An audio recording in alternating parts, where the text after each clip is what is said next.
दोस्तों जरा सोचिए, रात का वक्त है लेकिन नींद नहीं आ रही। व्हाट्सएप ग्रुप पर 300 फैमिली वाले चिल्ला रहे हों, रजिस्ट्रेशन कब मिलेगा भाई, हमने ईएमआई दी, किराया दिया, फिर भी घर नहीं मिल रहा। दूसरी तरफ कोई फैमिली आज रजिस्ट्री कराकर घर में पहली चाय बना रही, बच्चे नीचे खेल रहे हैं, पार्क थोड़ा पुराना है लेकिन जिंदगी शुरू हो गई है। ये सिर्फ 2 फ्लैट की कहानी नहीं, ये मिडिल क्लास की पूरी जिंदगी का संघर्ष है। नया फ्लैट लो तो चमक दमक, मॉडर्न लाइफस्टाइल, लेकिन इंतजार की आग में जलते रहो। रीसेल लो तो इमीडिएट घर, लेकिन पुरानी सोसाइटी की पुरानी समस्याएं। दोस्तों 2025-26 में भारत के रियल एस्टेट में सवाल अब और भी गहरा हो गया है, क्योंकि एनसीआर, नोएडा, गुरुग्राम जैसे इलाकों में ओवर सप्लाई है। प्राइस बढ़ रहे हैं लेकिन डिमांड में बैलेंस नहीं। नमस्कार, मेरा नाम है राज के वर्मा और आप देख रहे हैं रिपोर्टर जी। दोस्तों आज इसी गंभीर मुद्दे पर बात करेंगे फैक्ट्स और रिसर्च के साथ, ताकि आपका फैसला ब्रोशर की चमक पर नहीं बल्कि सच पर हो। सबसे पहले बात नए फ्लैट की, यानी अंडर कंस्ट्रक्शन या रिसेंटली कंप्लीटेड या ब्रांडेड लाइफस्टाइल बेची जाती है। EV charging, club house, swimming pool, landscape garden, latest gym. RERA के बाद लीगल कॉन्फिडेंस बढ़ा है क्योंकि प्रोजेक्ट रजिस्टर्ड होता है। 70% फंड एस्क्रो में जाता है, डिले पर इंटरेस्ट रेट मिलता है। 2025 में कई रिपोर्ट्स बताती है कि अच्छे लोकेशन में अर्ली बुकिंग से 15 से 25% एप्रिसिएशन मिल सकता है, खासकर नोएडा एक्सप्रेसवे जैसे एरिया, जहां 2019 से 24 में 66% प्राइस बढ़ा। और इतना ही नहीं, गुरुग्राम के द्वारका एक्सप्रेसवे पर भी यही हाल रहा। लेकिन रियलिटी यह है कि डिले अब भी सबसे बड़ा शैतान है। रेरा है, पेनल्टी है, लेकिन एनसीआर में हजारों यूनिट्स 3 से 5 साल से ज्यादा डिले। एक बायर ईएमआई प्लस किराए में फंस जाता है, 12 महीने डिले में 6 लाख एक्स्ट्रा खर्च हो सकता है। जीएसटी का झटका अलग, नॉन अफोर्डेबल हाउसिंग पर 5% जीएसटी, अफोर्डेबल पर 1%। ब्रोशर में प्राइस बिना जीएसटी दिखता है, बाद में लाखों एक्स्ट्रा। कारपेट एरिया का इल्यूजन, 1500 स्क्वायर फीट बोला, यूजेबल 900 से 950 निकला।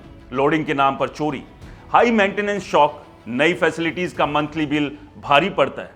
ओवर सप्लाई से रेंटल यील्ड और रीसेल वैल्यू दब जाती है। अब रीसेल फ्लैट की दुनिया में आते हैं, जहां ब्रोशर नहीं हकीकत दिखती है। GST zero, ready to move या सेकेंडरी सेल पर कोई जीएसटी नहीं लगता। ये सबसे बड़ा फायदा है। इमीडिएट पोजीशन, कोई वेट नहीं, बेहतर लोकेशन मिल सकती है। पुराने प्रोजेक्ट में लोडिंग कम होती थी तो वहां कारपेट एरिया कम प्राइस में। सोसाइटी की हिस्ट्री चेक कर लो, मेंटेनेंस कितना, रेंटल डिमांड कैसी, डिस्प्यूट कितने, सब एक्सपोज्ड। बच्चे खेल रहे हैं, लिफ्ट चल रही है, गार्ड्स अलर्ट है। अब देख के खरीदो। 2025 में रेडी टू मूव की डिमांड बढ़ी क्योंकि लोग डिले से थक गए, लेकिन रिस्क भी कम नहीं। लीगल ट्रैप्स, क्लियर टाइटल नहीं, family dispute, bank NOC missing है, ट्रांसफर चार्जेस भारी है, structural ageing, seepage, rusted pipes, old wiring, weak plaster. अचानक सोसाइटी बोल देती है lift replacement, facade repair, plumbing overhaul. हर फ्लैट से लाखों की डिमांड। रिनोवेशन कॉस्ट लग सकता है, एप्रिसिएशन लिमिटेड क्योंकि वैल्यू पहले से ही बिल्ट इन है। 2025 की मार्केट ट्रेंड्स देखें तो एनसीआर, नोएडा, गुरुग्राम में ओवर सप्लाई से लग्जरी प्रोजेक्ट्स ज्यादा है लेकिन बायर्स कम। Ready to move in property की डिमांड ज्यादा क्योंकि लोग पीस ऑफ माइंड चाहते हैं। रेरा ने सुधार किया, पेनल्टी सख्त, लेकिन एनफोर्समेंट अभी भी कमजोर है। हजारों यूनिट्स डिले में है, GST rules clear, under construction पर 5% या 1%, रीसेल पर 0। एप्रिसिएशन में अंडर कंस्ट्रक्शन बेहतर अगर लोकेशन अच्छी है और बिल्डर ट्रस्टेड है, लेकिन रिस्क ज्यादा है। रीसेल में स्टेबिलिटी लेकिन ग्रोथ कम। अब देखते हैं आप किस टाइप के बायर हैं। फर्स्ट टाइम होम बायर, 1 या 2 साल में शिफ्ट जरूरी। रीसेल बेस्ट क्योंकि immediate possession, no GST, predictable expense, बस लीगल चेक मजबूत रखो। यंग कपल, ड्यूज इनकम, 3 से 4 साल वेट कर सकते हो तो नया प्रोजेक्ट कंसीडर करो, लेकिन बिल्डर का record, location maturity, worst case delay मान के। और दोस्तों अगर आप इन्वेस्टर हो तो मैथमेटिकल बनो। ओवर सप्लाई एरिया में न्यू लॉन्च डेंजरस है। रीसेल जहां रेंट हेल्दी और एग्जिट क्लियर हो वो सेफ है। इमोशनल बायर इन्वेस्टर बनने की कोशिश मत करो। एक्साइटमेंट ईएमआई नहीं भरता दोस्तों। फाइनली फैसला आपका, लेकिन 2 काम जरूर करो। पहला, अपना बायर प्रोफाइल लिखो, शिफ्ट कब करना है, रिस्क कितना है, लाइफस्टाइल या सेफ्टी। दूसरा, हर प्रॉपर्टी से पूछो 5 साल बाद मेरा बायर कौन होगा, टेनेंट कौन होगा, ओवर सप्लाई में घर फाइनेंशियली बोझ ना बन जाए। घर सिर्फ दोस्तों ईंट सीमेंट का नहीं, वो सुकून है जो रात को चैन की नींद दे।